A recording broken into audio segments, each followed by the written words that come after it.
Welcome back, Sebastian here. So today I want to talk about the F1 movie. Finally got a chance to watch it yesterday.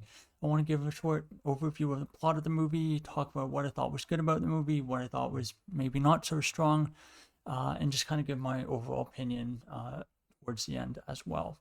So if you haven't watched the movie yet, I'm going to give spoilers. I'm going to talk about what happened in the movie. So if you don't want to hear that, pause the video, go watch the movie, and then come back and you can watch this afterwards. Of course, the premise of the movie going into it was that there's a struggling F1 team, APX GP, and the owner of the team was a former F1 driver, and he basically tries to recruit his former teammate from 30 years ago, a former F1 driver who had this big crash and basically ended his F1 career, and he basically hires him and brings him back into F1 at basically somewhere the age of somewhere in his late 40s, early 50s. I know Brad Pitt's the actor is obviously a bit older than that, but that's kind of the age that they were aiming for the character.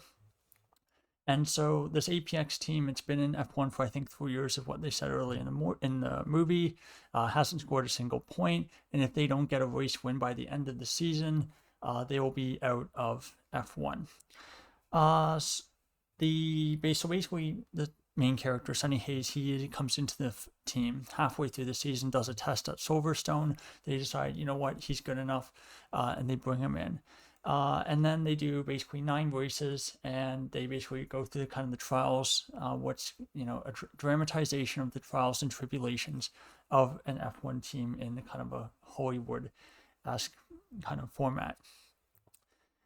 So basically, the first race I think that they show was the British Grand Prix. The two drivers who clearly don't get along, big egos, butting heads. They basically don't have a great race. They end up crashing into each other and crash each other out of the race. And that honestly, from a technical perspective, that race was honestly not a big deal. The second race is Hungary. The second race in the movie is Hungary.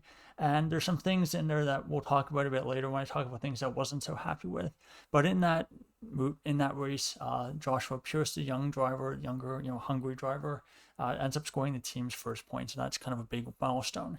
Shortly thereafter, the team bring a big upgrade that Sonny had a part in suggesting, and this basically propels them up the order to the point where they can at least compete for some wins. At a wet Italian Grand Prix, the Joshua Pierce running P2 tries to overtake the leader Max Verstappen on a wet track on dry tires, and ends up having this absolutely massive crash where he misses the next 3 races because of burns on his hand. And of course, we've heard that before in F1. Then I think at some point in those 3 races, Sonny Hayes has some good races. Penultimate race of the season, the team, basically, their upgrade is found to be potentially illegal, and it's because it was made with outside parts, is what the FIA said. And then basically before the final race of the season, they're allowed to run their parts, and through some, somewhat fortunate events, Sonny Hayes ends up winning that final race of the season on the penultimate lap, last lap of the race, and basically ends his F1 career on a bang. So that's basically the plot of the movie in itself. I think some of the good points, kind of the really strong points of the movie were the fact that was the camera work. I thought the camera work was really well done. Of course, there was the same producer who did Top Gun Maverick movie from 2022, and so a lot of those same techniques were used here, especially in the Silverstone test. They were able to basically merge together real life race footage with the kind of additional things that didn't happen in the movie, obviously, in real life, obviously. And so that was, really cool, really interesting to see how they actually melded all that together into something that looked pretty coherent on the big screen. So that I thought was really good. Camera work really strong. Soundtrack as well, I thought was really good. The Hans Zimmer, of course, helped work on that. And I think especially kind of the opening sequences during the Daytona, where, Sonny Hayes is driving at Daytona. I think the Silverstone, and then at the end, I think those parts were probably the strongest parts of this for the soundtrack. But overall, I thought really, really good in terms of that. And also, I think another additional thing is that watching this movie in theaters, you could really hear the engines, and I think maybe they tweaked it, made it a little bit louder than it actually is in real life. Might have put in some V8 sounds there, but it honestly sounded really good. And I think that would be a big advantage compared to watching it on your TV at home. So I think that's kind of one reason to perhaps to go and watch this film in theaters. I think I think in terms of how realistic the movie was, I think there's definitely a lot of things that can be criticized, and I'll get to those when I talk about some of the weaker points of the movie. But overall, it felt exciting. You're watching until the end, you're engaged. You're wondering how that final race is going to play out. Are they going to win? Are they not going to win? Which of their two drivers is going to win? And of course, anyone who had watched F1 followed F1 along knew that, at last year's Abu Dhabi Grand Prix, they basically filmed two different podium ceremonies, one with Pierce winning and one with Hayes winning. So you didn't really know which of the two drivers actually ended up winning the race, or if at all.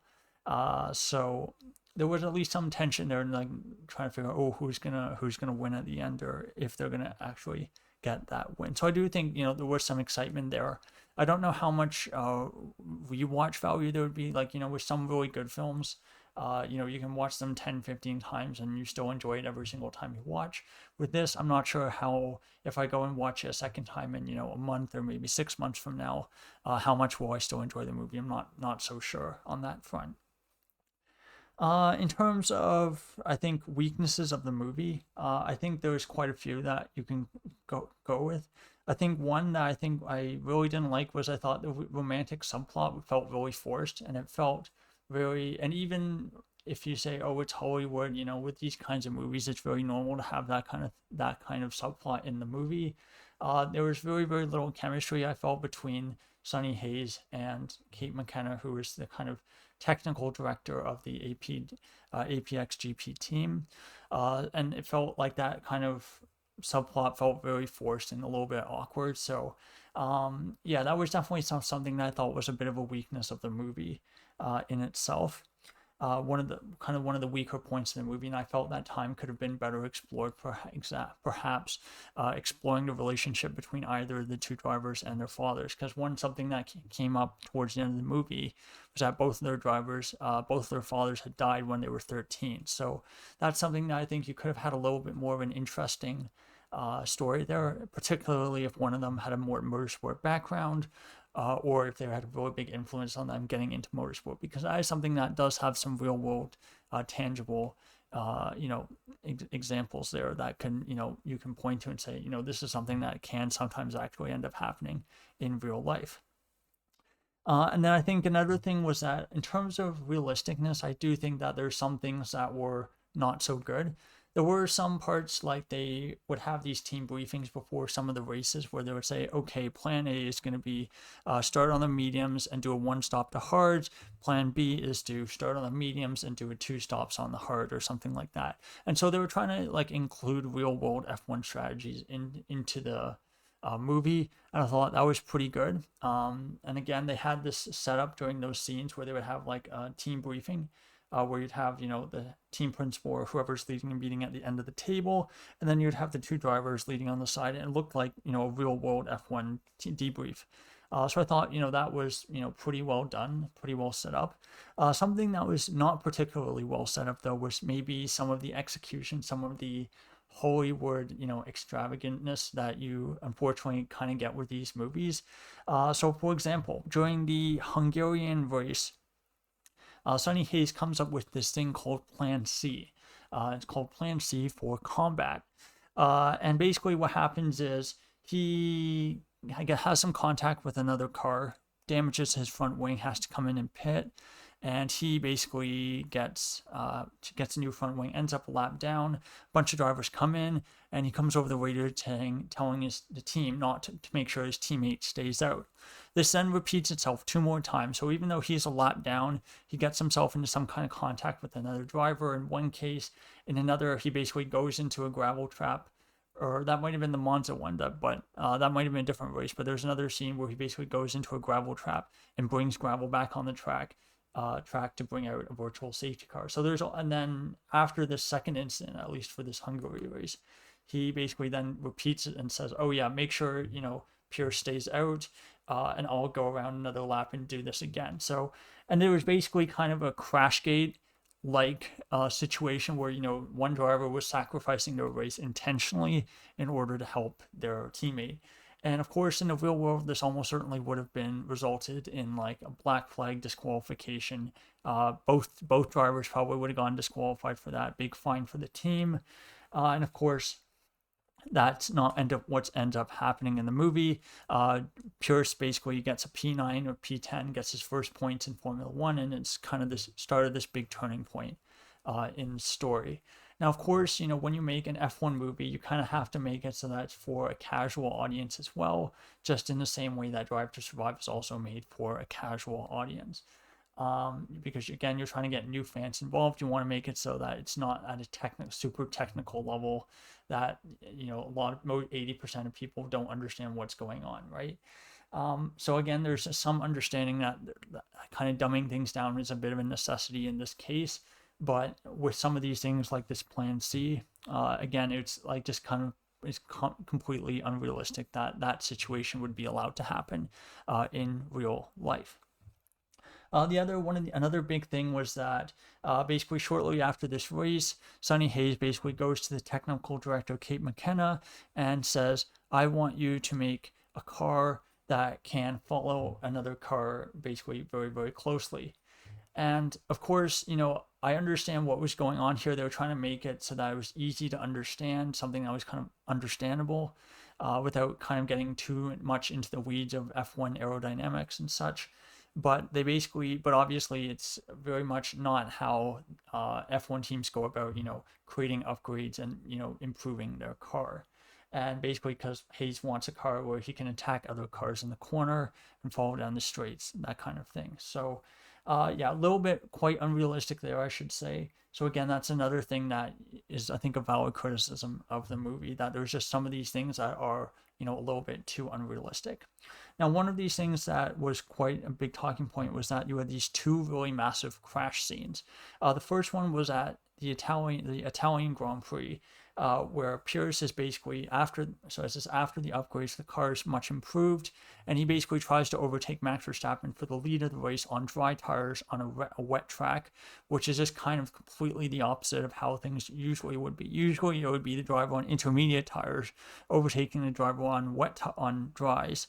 On the wet track. And again, there hadn't been enough time in the race for the track to get wet enough and then start drying out while still raining. So it was this really odd situation, this odd scenario that they created where it didn't really make a whole lot of sense.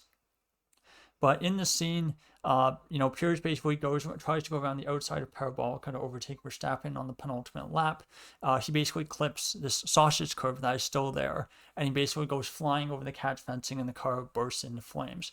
Now, anyone who knows F1 or even follow the junior categories well enough will know that this is basically a mismatch, like a mash of Alex Peroni's Formula 3 crash from, I believe, 2019, 2020. And then Grosjean's Fireball crash from Bahrain 2020, where they decided, let's take these two big spectacular moments, we're just going to combine them together. So basically, you have this scene, and then, you know, Sonny Hayes pulls over to the track, and he's the one who pulls Pierce from the car. So quite, you know, an unrealistic situation there. But again, I understand what they were trying to do. They're trying to, like, you know, Hollywood it up a bit. Second big crash is at the Las Vegas Grand Prix, where Pierce basically, he has this superstition before every race where he basically takes a card, like a playing card, and he puts it into his racing suit. Kind of similar to like Perez having the picture of Pope John Paul II in his car, just something, kind of this small idiosyncratic thing that driver does before every race. But for this race, he basically forgets to put the card in his pocket, ironically enough, at Vegas of all places. And he basically gets road rage and basically starts acting driving very recklessly on the opening laps of the race. He ends up basically trying to overtake someone around the final corner at Vegas, which, if you don't recall, is a really, really fast right-hand corner. He basically completely messes it up, ends up going into the catch fencing and kind of careening around the track. We don't have a ton of examples in recent F1 history of that ever happening. The closest I could think of was that they took footage. They got the inspiration from like an IndyCar crash. And again, that's possible, but yeah, it was kind of one of those ones where it's a little bit unrealistic there as well. Those were the two big crashes. Now, of course, as part of the backstory of the main character, another big crash that they had was of course Sonny Hayes' original crash in F1 when he was in F1 the first time that led to his kind of retirement and stepping back from F1. And it was pretty interesting. They actually used a real life driver, Mark Donnelly, and his crash at the 1990 Spanish Grand Prix as kind of the template, the example for as the backstory for the Sonny Hayes character. So it was interesting that they basically incorporated that in a real life crash into the movie, especially one that's a little bit lesser known. And they actually reused a lot of the footage from that crash, or kind of altered it slightly. So again, that was an interesting one there. I thought probably I would say a net positive to make it like look a little bit more realistic in terms of just fitting in with F1 history a little bit better. I think so. Those were kind of like the two main criticisms. I would say some of the not particularly realistic things, and then of course, the kind of romantic subplot. I just want to check my notes to see if there's anything else I want to mention. Oh yeah, I think in terms of the two main characters, I think they are okay. The characters have big egos. They're very strong-willed. They're the kind of personalities that you kind of need to have for F1 drivers. Now, the two characters do come to blows on both on track and off track a number of times, and I think that's maybe a little bit unrealistic, especially in modern F1. And that's maybe something that's a little bit of an American thing with NASCAR, where you can, see viral clips of drivers getting in fistfights at the side of the track. Wouldn't really see that in F1. I think perhaps Europeans don't take a little bit of a dim view to that kind of behavior, but nonetheless, it's there. And again, they do kind of resolve their differences as the movie goes along. But I thought, overall, they were at least, realistic characters that you could potentially see. Oh yeah, these are the kinds of behavior that we can definitely see, an F1 driver having. So all in all, I thought an okay race. Definitely some problems here and there. One last thing I wanted to touch on as well is that if for any eagle-eyed viewers, you're gonna probably noticed a mismatch in the footage.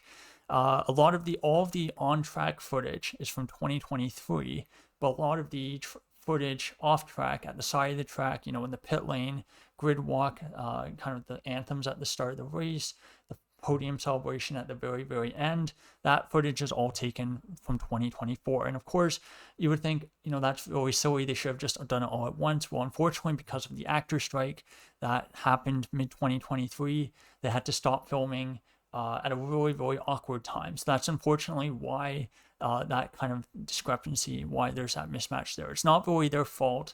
It's really unfortunate, but I felt generally they did a pretty good job of kind of minimizing the obvious, errors, and really only diehard F1 fans would really pick it up. So things like, for example, in 2023, the Alpha Tauri and the Alfa Romeo were obviously there on track, but when they did the off-track shots, you had the Kick Sauber and you had Racing Bulls, where the liveries were very, very different. So there's a noticeable mismatch there between the two. One other scene I'm pretty sure was kind of altered was during the Vegas Grand Prix, where they're basically doing an onboard lap of Sonny Hayes as he's having his road rage and driving a little bit recklessly. It looks like when the track approaches the Sphere, which of course is the big dome in Las Vegas, it feels like they basically cut a lot of that footage out and they replaced it with like footage at the Saudi Arabian Grand Prix, which looked really, really out of place. I don't know if there was some kind of copyright issue there where they would have had to pay the owners of the Sphere to use the Sphere in the movie if there was that kind of issue. But again, that's something that really realistically only eagle-eyed viewers who knew F1 really, really well would know. And again, before I recorded this video, I went and looked at like what other motorsport journalists or what kind of just normal film critics were thinking about the movie. And generally, the film critics, like not F1 motorsports related, were generally pretty positive. A lot more positive, I would say, than the F1 ones. Journalists, which again is kind of to be expected, given F1 journalists are going to be a lot more picky, have a lot more better eye for kind of some of the details that are a little bit out of place here and there. But all in all, that was kind of my expectation as well going into it. I had really low expectations going in and thought, there might be some really cringy moments. It might not be very good. There might be some things that are just a little bit silly. But again, when going into the movie with pretty low expectations, I thought I had a good time. I enjoyed watching it. And so I think, as at least a one-time thing, I think, anyone who's a big F1 fan, just to like kind of enjoy seeing the camera work and just experiencing it once, I think would be my recommendation as well. It's not something that I, would recommend watching, once a month kind of thing, but I think for at least a one-time thing, I think, it's a decent movie to watch, especially if you're an F1 fan. And also, it's another way, kind of like Drive to Survive, that you can, introduce to someone who doesn't know anything about F1, and kind of as a way to kind of introduce them to the sport in like an easily accessible way. So there you go. Thank you so much for watching. That's kind of my review and my thoughts of the F1 movie. Okay movie, I would say. Not, absolutely amazing. Not, Lord of the Rings or anything special like that. But still a pretty good movie, and I think definitely better than I would say most racing movies. Probably not quite as good as Ford versus Ferrari. I think that's still probably a little bit better. But still, I think it was an all right movie. So thank you so much for watching, and goodbye.